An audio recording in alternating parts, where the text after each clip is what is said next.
In a recent hearing on the judicial overreach and constitutional limits on the federal courts, ranking member of the House Judiciary Committee, Jamie Raskin, an all-star in the Democratic Party, called out Republicans for their radical and extreme behavior in trying to impeach judges appointed by Republican presidents Reagan and Bush for simply doing their job and upholding constitutional checks and balances, as well as scorching them for their silence on Trump's mistake in deporting an American citizen and father to a notorious prison camp in El Salvador in his recent mass deportation of alleged Venezuelan gang members.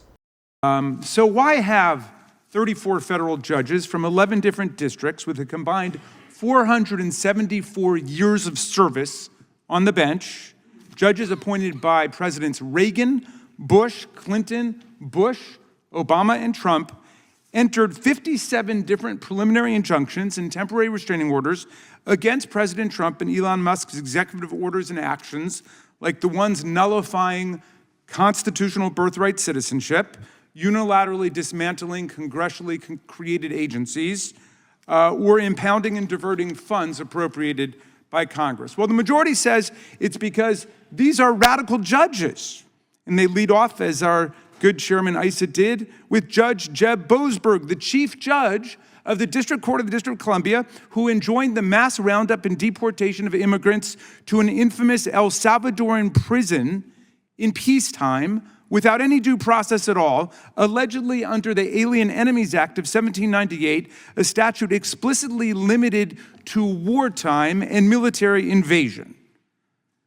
Some of our colleagues have been railing against Judge Boasberg for ordering the planes to be turned around. They say those planes were filled with terrorists, I think my good friend from Texas said. Well, here's one person of many who wasn't a terrorist on that flight or a gangbanger.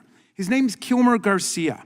He's a Marylander married to a U.S. citizen who has a 5-year-old son with autism. And he went to pick up his son, but he was picked up first by ICE. And then he was shackled and put on that airplane and shipped off to the torturers of El Salvador without ever having the benefit of those two most beautiful words in the English language, due process. He never saw a judge. Nobody ever told him what he was being charged for. Nobody ever told him that there were any charges against him.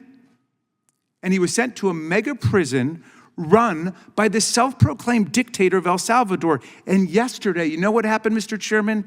The Trump administration admitted that it had made a mistake.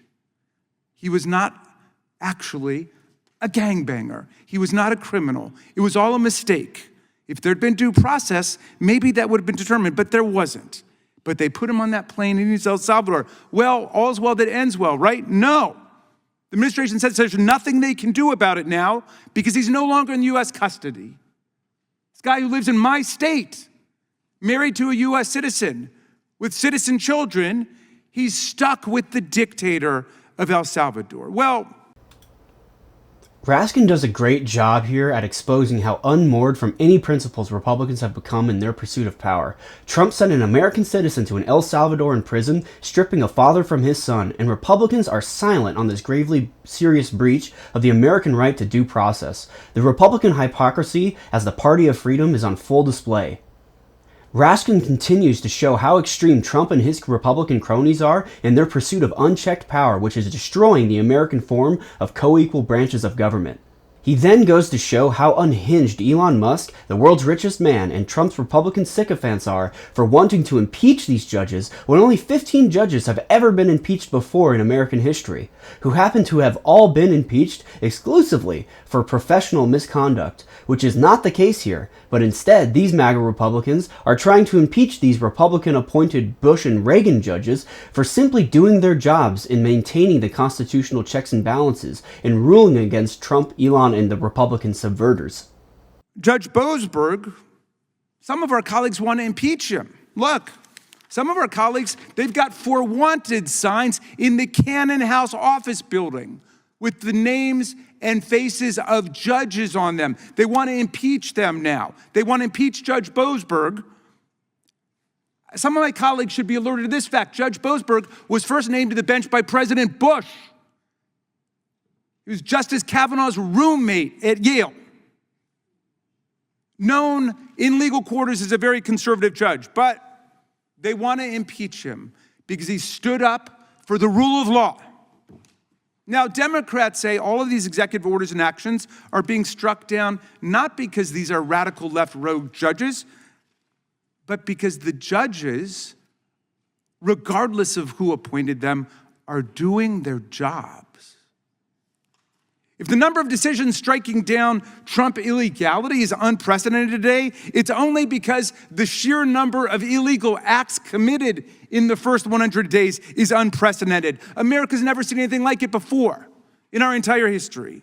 Trump and Musk have been systematically violating the Constitution and breaking the law to trample the rights of the people and steal our data, fire excellent federal workers en masse, and dismantle congressionally created government agencies and programs, from the VA and Medicaid to NOAA, NIH, and Social Security, which Elon Musk called, quote, the biggest Ponzi scheme of all time. He called Social Security the biggest Ponzi scheme of all time when it was literally created to keep elderly people out of poverty. The world's richest man calls the program that keeps elderly people out of poverty the greatest Ponzi scheme to have ever been created.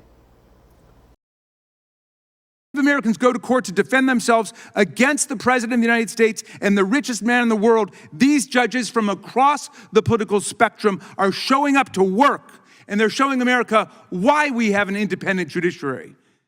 And yes, I've got to tell my friend Chairman Jordan that even if you campaign on doing something unconstitutional, like naming people kings and queens or stealing other people's money, no, that doesn't make it constitutional, even if you campaigned on it.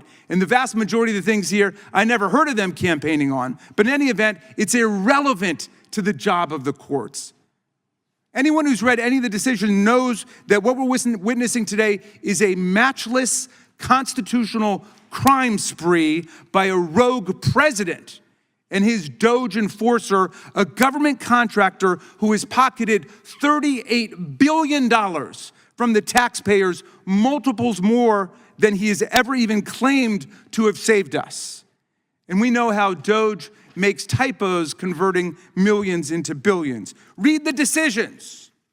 Look at these cases, finding that Trump violated Congress's spending power and usurped our lawmaking power under Article 1. Read the cases, finding that Trump violated the First Amendment free speech rights, the Fifth Amendment due process rights, the Sixth Amendment counsel rights of the people, even by discriminating by name against law firms and lawyers, actually banning specific firms and lawyers from federal buildings and courthouses, federal contracts and federal employment, all simply because they dared to represent their clients, and Trump hates them. Now, out of this mountain of cases, which I can only surmise our colleagues have not read, let's zero in on Trump's executive order contradicting the very first sentence of the 14th Amendment, which says that any person born or naturalized in the United States and subject to the jurisdiction thereof is a citizen of the United States. Trump got struck down by a Reagan judge, a Biden judge, an Obama judge, and a Bush judge. The Reagan judge said, quote, I've been on the bench for 4 decades. I can't remember another case where the question presented is as clear as this one. This is a blatantly unconstitutional order. And how does Trump and Elon and the Republicans, how do they respond when they hear a decision like this from a judge? Not in a constitutional manner. They blame that it's all corrupt. The whole system's corrupt. It couldn't possibly be that they tried to do something that's, illegal and unconstitutional. No. Everybody else is corrupt but them. It's a character flaw. Blatantly. This is from a Reagan judge. Now, my colleagues seem to think that an executive order is greater than a law or the Constitution itself.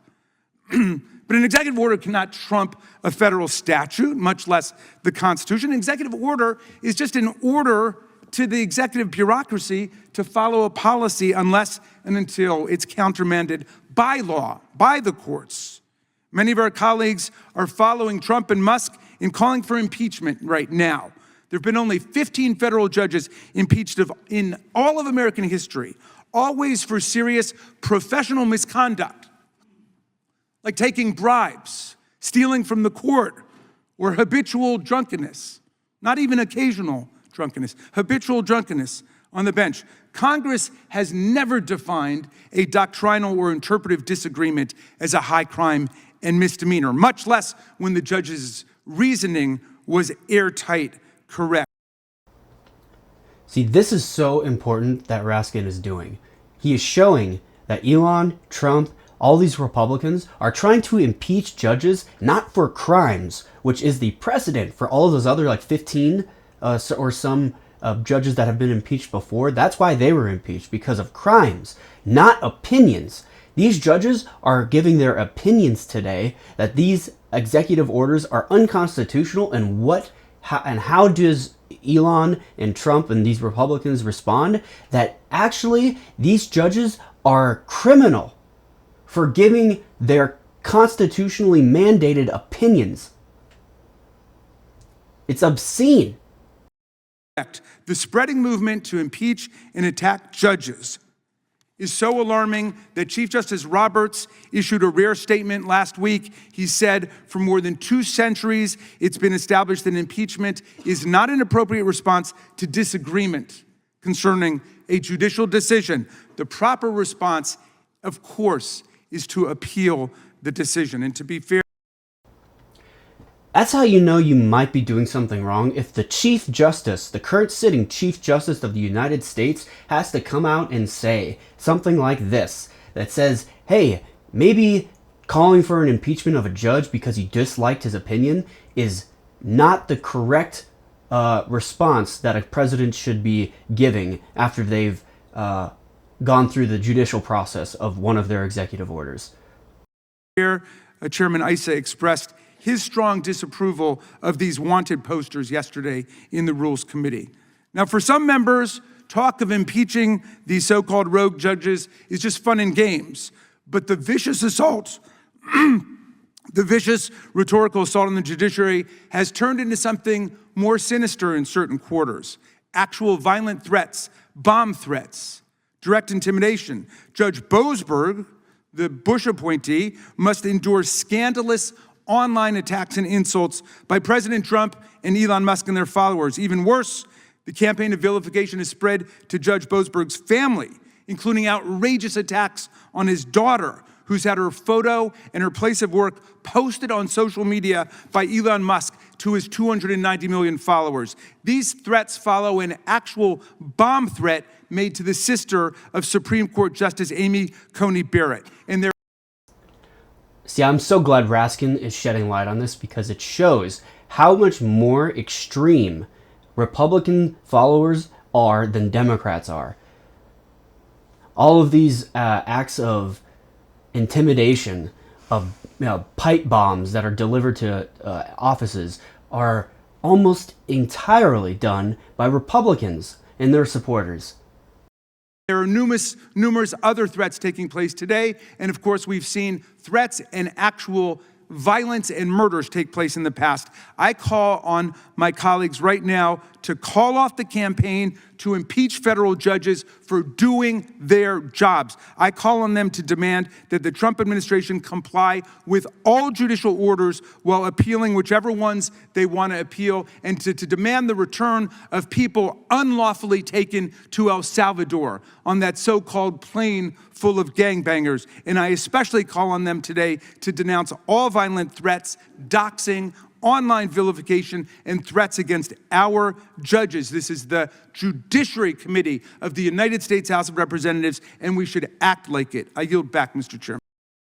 Yeah, so Raskin's spitting fire here, and he brings to light something very important that Americans should prioritize if they are considering and trusting Republicans in this Trump era. They are extreme radicals who try to circumvent the constitutional form of American government enshrined in the Declaration of Independence when they don't get their way.